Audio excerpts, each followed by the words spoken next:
काय मित्रांनो, ह्या अतिवृष्टीमुळे ज्या गावामध्ये पुराचं पाणी शिरले होते, असे काही गाव जिथं 100% शेतमालाचे नुकसान झालं, त्या गावाला पण दिपोळीच्या आधी अजून मदत मिळालेली नाही.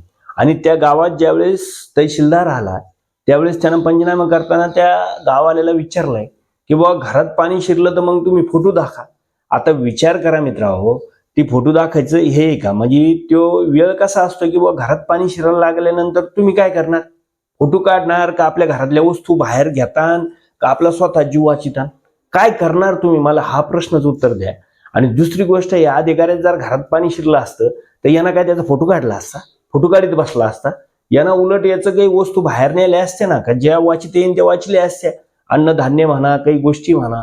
म्हणजे स्वतःचा जीव वाचायचा का फोटो काढायचा, हा प्रश्न आहे मित्रांनो.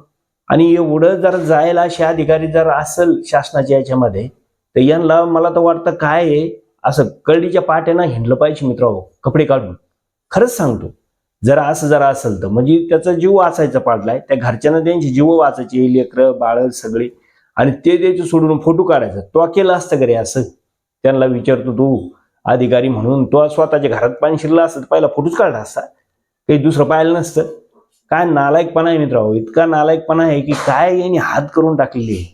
म्हणजे असे जर लोक शासनाचे येत असेल तर मुख्यमंत्री साहेब इकडे जर लक्ष द्या, आहे की नाही? जरा या अशी ठेवू नका, या अशी. चला, जय जवान जय किसान जय महाराष्ट्र.